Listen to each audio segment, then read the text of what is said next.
খাবে দিয়েও তো ওখানে পড়ে আছে। তোমার নাম মমতাজ? হ্যাঁ মমতাজ। গান গাইতে পারো? সব পারি। তাহলে একটা গান গাও কোন দেখি। গান গাও? সাবানের দাগ আগে আমার ক্ষুধা লাগছে, খেয়ে নাও আগে। হ্যাঁ খিদা অন শান্তি লাগছে, মনে হচ্ছে পেট ভরা একবার জগৎবার।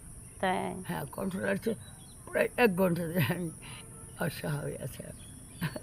কোন আচ্ছা গান গাইব? আচ্ছা, তুমি ভাতটা খেয়ে নাও আগে। হ্যাঁ, ভাত সামনে রেখে গান গাইতে হয় না। নিয়েও যাইতে পারি। ও নিয়ে যাবা? আচ্ছা ঠিক আছে, নিয়ে যাও। তোমার যা ভালো লাগে কম একটা করে যায় মনে। আচ্ছা তুমি তাহলে বলো একটা গান। মনে যেহেতু তোমার নাম মমতাজ, মমতাজ শিল্পী আছে কিন্তু একজন, চিনো? আমার কাজের ব্যক্তি সবাই, সে এমপি কিছু, সে এমপি, সে তো আসতে পারে না এখন। কেন আসতে পারে না? শেখ হাসিনা, হ্যাঁ আমি তো মেরে ফেলবো মানুষে। শেখ হাসিনা মেরে ফেলবো না। শেখ হাসিনা পড়াইছে, কর্মীতে সম্পর্ক আছে, বুঝলো না? এখন সে আসবে তুমি। আচ্ছা মমতা সে গান গায় না? হ্যাঁ গান গাইতে পারে। আচ্ছা তুমি একটা তো মমতাজের গান গাও তো দেখি, পারো মন কিনা? বড় দুঃখ আমার, কলিজায় গাও হয়েছে গো আল্লাহ। হুম এটা বুঝাই দেওয়া লাগছে। আমার একটা সন্তান মরেছে 6 বছরের পানিতে, তারপর একটা সন্তান মরেছে করোনার টেস্ট পরীক্ষা আর সকালে। এই তো গানটা গাইলাম যে মন বড় দুঃখ আমার, কলিজায় গাও হয়েছে গো আল্লাহ, আর বলা যাবে না। আমি পাবনা মেন্টাল হাসপাতালে থেকেছি 40 জনের সাথে 6,000 টাকা শেখ কাছে নিজে দিছে, শেখ হাসিনা নিজে দিছে কি? আমার বাবারে। ও যখন বলছে শেখ হাসিনা কি দিছে?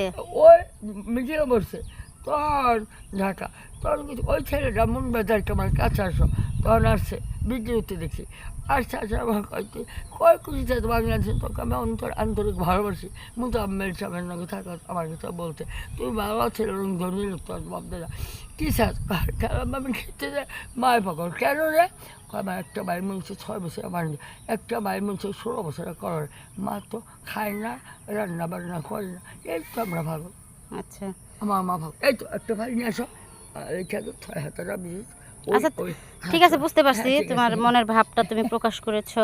তুমি দুঃখ করো না, তুমি খাও। আমি ভালো হ্যাঁ 6 বছর। আচ্ছা প্রিয় দর্শক, আজকে আমি তোমাদের নিশানা খন্দকার দিলু। আমি আজকে হচ্ছে হঠাৎ করে 2 দিন গেছে তাদের বাড়িতে। আচ্ছা আচ্ছা হঠাৎ করে এই দেখি এই জঙ্গলের মধ্যে, দেখো জঙ্গলের মধ্যে পড়ে আছে উনি। তো আমি যাচ্ছি, আমাকে বললো আমার খুব ক্ষুধা লাগছে, আমাকে একটু খেতে দেন। তো মায়া লাগলো খুব, এই জন্য তাড়াহুড়ো করে আমার যা ছিল আমি তাই এনে দিলাম। হ্যাঁ তাই, কিন্তু লোকটা এমনভাবে কথা বলতেছে আমি কল্পনাও করতে পারিনি সে এই ধরনের কথা বলবে, এটা আমি কখনোই ভাবিনি। হ্যাঁ তা অসহায় একদম, খুবই অসহায়। দেখেন এখানে অনেকটাই, আমি ঘুরিয়ে ঘুরিয়ে দেখাচ্ছি, এই দেখেন। হ্যাঁ খুবই অসহায় কিন্তু অনেক সুন্দর করে কথা বলতে পারে। হ্যাঁ আবার একটু আবল তাবল বলে অনেক সময়, কিন্তু ভালো লোক। হ্যাঁ তো ওনার জন্য দোয়া করবেন। এই ধরনের অসহায় লোকদের পাশে দাঁড়াতে হবে আমাদের সব সময়, খুব মায়া লাগে। হ্যাঁ ধনী গরিব নিয়ে আছে অবশ্য, যে খাইতে পারে না, চলতে পারে না, কে তো ইজ্জত দেয় না, তাই না মা? আচ্ছা খাও। হ্যাঁ খাই মা, তো প্লেট তুলে নিয়ে যাও। আচ্ছা আচ্ছা ঠিক আছে, ওকে। দর্শক দোয়া করবেন আমরা যেন এরকম অসহায় মানুষের পাশে থাকতে পারি।